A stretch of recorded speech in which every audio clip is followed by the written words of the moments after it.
graça e a paz do Senhor Jesus. Sou o pastor Jackson Oliveira Andrade, pastor da Congregação Presbiteriana de Sião, situado no bairro Duquesa 2, na cidade de Santa Luzia. Venho com mais uma palavra amiga trazer essa palavra de Deus ao seu coração, ao meu coração.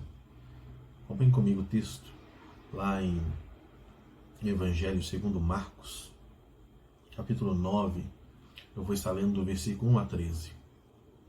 Diz assim: Dizia-lhes ainda, em verdade vos afirmo, que dos aqui se encontram alguns há que de maneira nenhuma passarão pela morte até que vejam ter chegado com poder o reino de Deus.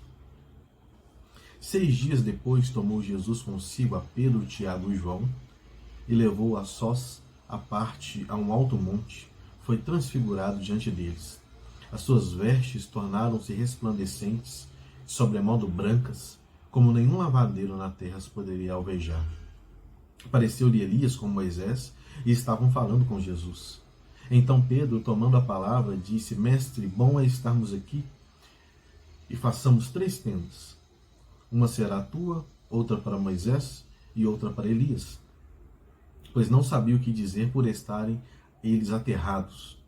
A seguir veio uma nuvem que envolveu e dela uma voz dizia: Este é o meu filho amado. A ele ouvi.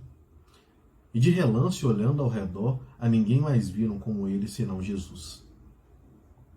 Ao descerem do monte, ordenou-lhe Jesus que não divulgasse as coisas que tinham visto até o dia em que o Filho do Homem ressuscitasse dentre os mortos. Eles guardaram a recomendação, perguntando uns aos outros que seria o ressuscitar dentre os mortos. E interrogaram-lhe, dizendo: Por que dizem os escribas ser necessário que Elias venha primeiro? Então ele lhes disse: Elias, vindo primeiro, restaurará todas as coisas, como pois está escrito sobre o Filho do Homem, que sofrerá muito e será aviltado. Eu, porém, vos digo que Elias já veio, e fizeram com ele tudo o que quiseram, como a seu respeito está escrito. Palavra de Deus. Meus irmãos, como é bom podermos ler a palavra de Deus. Ela é um alento para nós, principalmente para nós cristãos, que sofremos tanto neste século e em todos os séculos, sempre aqueles que são povo de Deus, tanto no Antigo Testamento como no Novo Testamento, sempre sofreram, sempre foi um povo perseguido, sempre foi difícil para nós seguirmos o caminho do Senhor. Pois se nós lermos o que está no contexto desse texto que eu li, no capítulo anterior, nós vamos ver que Jesus coloca palavras duras para aqueles que querem ser seus seguidores. Ele diz que nós devemos negar a nós mesmos, pegar a nossa cruz e ir após Cristo. É isso que ele diz no contexto. Ele diz que se nós quisermos ser verdadeiramente cristãos, nós devemos perder a nossa vida para ganhar a vida. E são palavras duras que está no contexto do que Jesus vem dizer antes das transfigurações. Antes do momento da transfiguração, desculpe. Mas veja bem, nos compete seguir a Cristo e esses caminhos são difíceis, a porta é estreita, o caminho é estreito e só há um caminho que leva até Cristo, e nós sabemos o quão dificultoso é seguir a verdadeira palavra de Deus. Não qualquer igreja, mas a igreja que verdadeiramente prega a verdadeira palavra de Deus. Não digo igreja da prosperidade, onde as pessoas correm atrás de curas, correm atrás de dinheiro, correm atrás de serem empresárias e de ter uma vida boa sobre a terra, porque não foi isso que Jesus prometeu. Mas igrejas que verdadeiramente pregam a palavra de Deus. O quão é difícil sermos cristãos. Nós somos perseguidos, muitos cristãos, como na Nigéria, têm sido torturados, têm sido mortos, muitos martírios pelo nome de Deus, muitos perdem famílias, perdem propriedade, perdem um bom emprego por causa de atentar para a palavra de Deus, para as coisas de Deus. Mas aqui, logo depois de dar essa palavra dura, no contexto do que nós lemos, Deus fala da passagem que Pedro, Tiago e João vêm no momento da transfiguração. E que alento é para nós cristãos este momento. Que conexão gloriosa que faz essa passagem com os capítulos anteriores do livro de Marcos. Jesus estava falando da sua própria paixão e morte vindouras, da necessidade de os homens negarem a si mesmos se desejássemos ser discípulos de Cristo, perdemos a nossa própria vida se quisermos salvá-la, porém no mesmo momento desse pronunciamento, ele passou agora a falar sobre o seu reino, sobre a sua glória, tudo isso que viria no futuro, apareceu aqui para esses 3 discípulos de Jesus. O Senhor Jesus abrandou as suas declarações difíceis ao prometer a visão daquela glória aqueles 3 ouvintes de Jesus, aqueles 3 discípulos.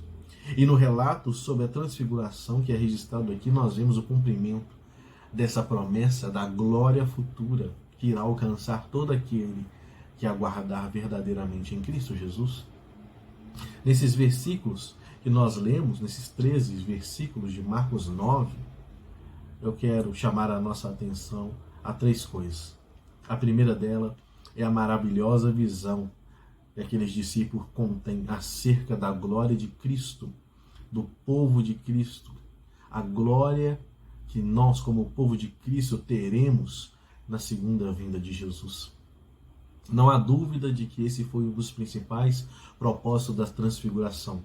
Ela aconteceu para ensinarmos e ensinar aqueles discípulos naquela época que, embora os seus senhores tivessem uma aparência humilde e pobre, um dia ele apareceria com gloriosa majestade, porque ele é o próprio Filho de Deus.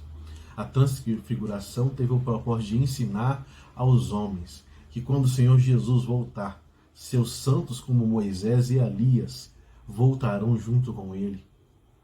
A transfiguração teve por intuito lembrar aos discípulos que, embora fôssemos perseguidos, caluniados, porque nós pertencemos a Cristo, um dia nós seríamos revestidos de honra e seríamos participantes da glória do nosso Senhor Jesus Cristo. É isso que a transfiguração nos mostra. Nós temos muitas razões para agradecer a Deus por essa visão. Com frequência, muitas vezes, nos sentimos tentados a desistir do serviço de Cristo, da obra de nosso Deus, diante da cruz que nós temos que carregar, das aflições que todo esse serviço cristão nos envolve. Muitas vezes perdemos nossos amigos, nossos parentes, ainda somos perseguidos por eles, até mesmo dentro da nossa própria casa, por sermos cristãos verdadeiros. Vemos pouquíssimas pessoas conosco nesta luta, nesse exército de Cristo, seguindo conosco a caminhada da fé. Vemos que os nossos nomes muitas vezes estão rejeitados como indignos e que se diz toda espécie de maldade a nosso respeito por crermos no verdadeiro Evangelho. Ano após ano também, nós podemos ver os nossos companheiros de luta no serviço com Cristo ser removido diante de nós através da morte e nos sentimos fracos, vemos as pessoas indo para o céu e parece que elas não vão para o céu porque nós ficamos questionando, porque nós ficamos sozinhos. Quando nós perdemos cristãos queridos nessa luta e Deus resolve levar e tomá-los para si, muitas vezes pensamos que ficamos sozinhos, como Elias ali naquela caverna. Todas essas coisas contribuem e nos traz essa memória de como é difícil seguirmos a Cristo. Não nos causa admiração o fato de algumas vezes a fé dos salvos, como nós, enfraquecer diante dos nossos olhos e falharmos mediante esses dias que nós aguardamos a esperança, que é Jesus Cristo. E muitas vezes nós falhamos porque nós perdemos a fé. Percebemos então na narrativa sobre o que Marcos vê da transfiguração, um remédio para os pensamentos duvidosos, para cristãos perseguidos. Este é o nosso alento para dias difíceis. A visão no monte serve de graciosa garantia que há para nós reservadas coisas gloriosas para o povo de Deus.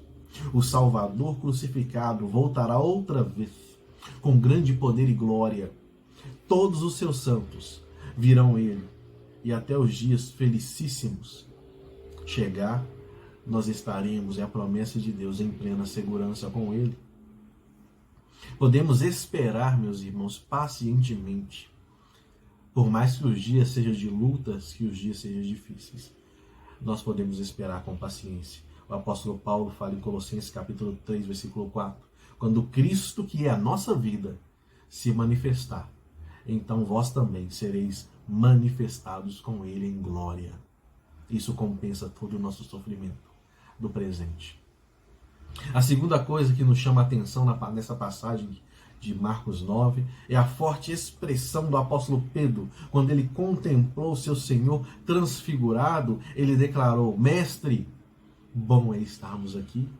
Sem dúvida, muita coisa nessa declaração de Pedro que nós não podemos recomendar. Ele revelou, por exemplo, essa declaração de Pedro, a ignorância acerca ao propósito pelo qual Jesus Cristo veio ao mundo. Ele veio para sofrer e para morrer. Essa expressão de Pedro revelou como Pedro se esqueceu dos seus próprios irmãos que não estavam em companhia dele, e como ele esqueceram aqueles que estavam no mundo, nesse mundo cheio de trevas, que tanto carecia da presença do Senhor.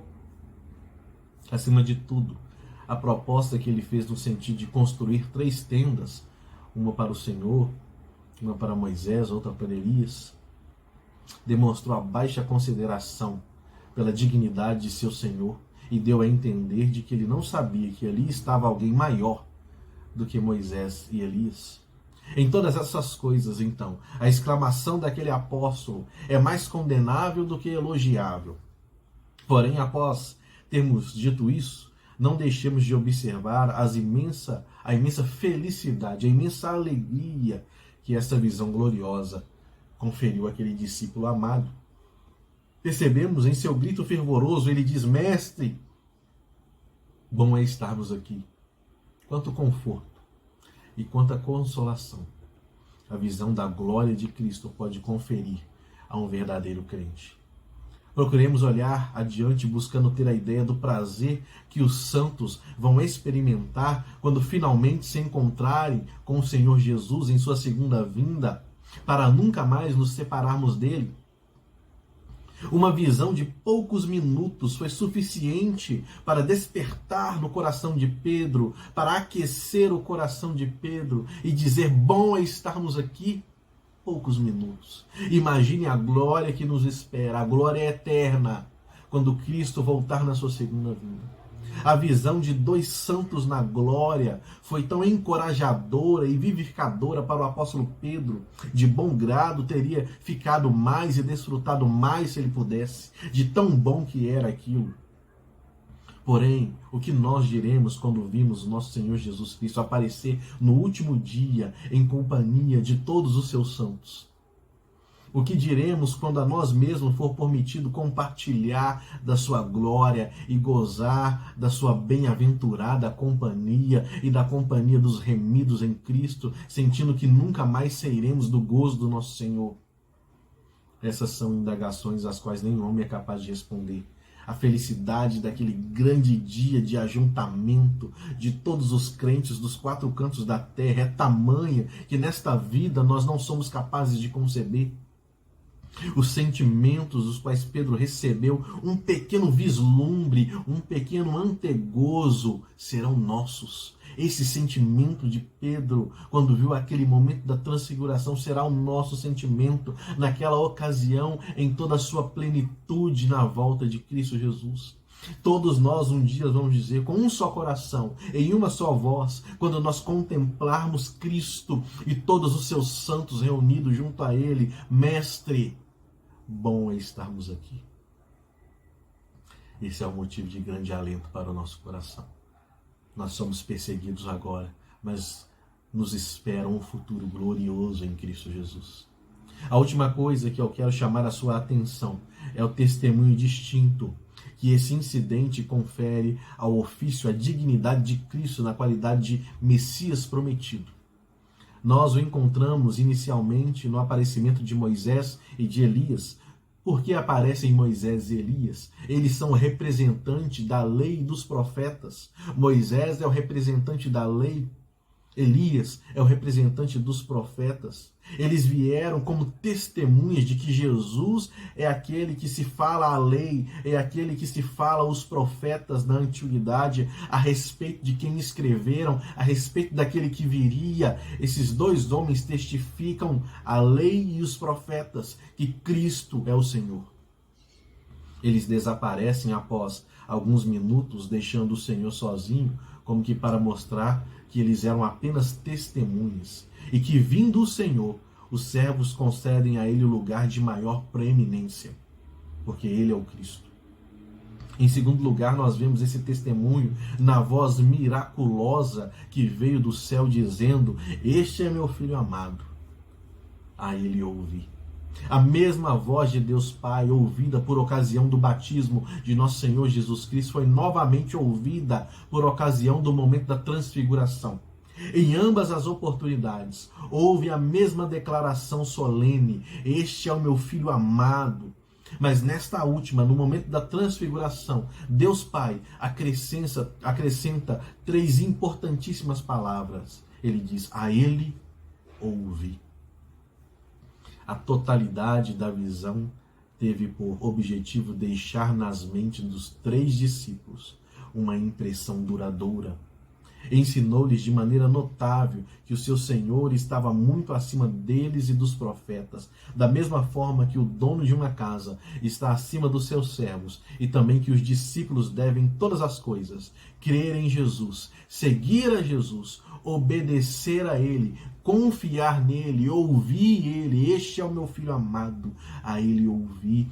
A Ele obedecer a sua palavra, as suas escrituras, não deixar-vos que falsos profetas venham enganar vocês.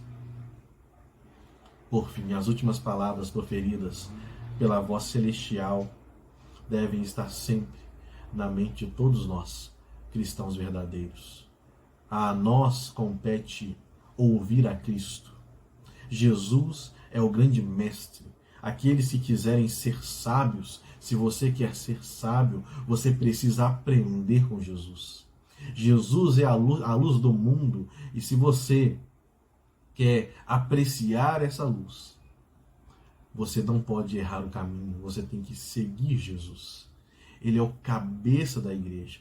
Aqueles que quiserem ser membros do seu corpo místico terão que contemplar sempre, terão que ter tempo para se reunir com a igreja verdadeira, que é a igreja de nosso Senhor Jesus Cristo, cujo Ele é o cabeça. Hoje se prega tanto quanto as igrejas, meus irmãos, mas sem igreja, como vocês serão salvos? O que deve nos interessar é aquilo que Cristo diz. Cristo amou a igreja a ponto de morrer por ela. Ouçamos, pois, Jesus, como diz o Pai, a Ele ouvir. Permanecemos nele, no seu corpo místico, ao qual é a igreja. Dependamos somente dele, olhemos para ele. Ele é somente ele. Nunca vai nos decepcionar. Ele nunca irá nos desapontar. Nunca irá nos desencaminhar.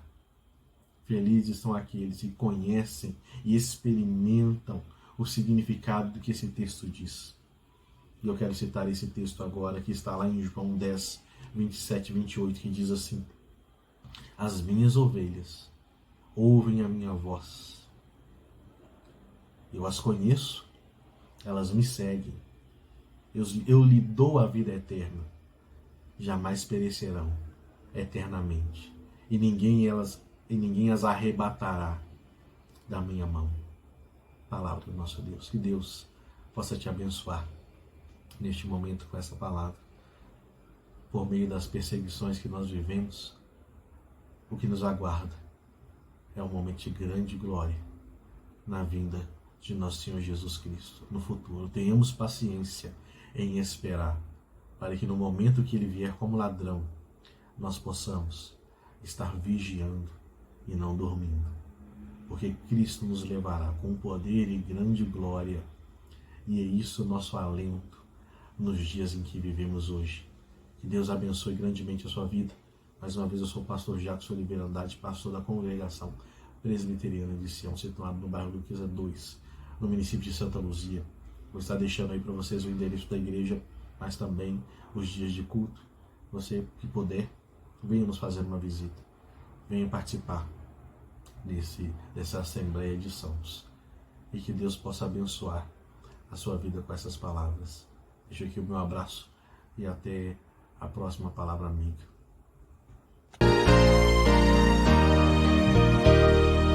Para termos nós com Ele franca e doce comunhão, Cristo Filho fez-se carne, fez-se nossa redenção.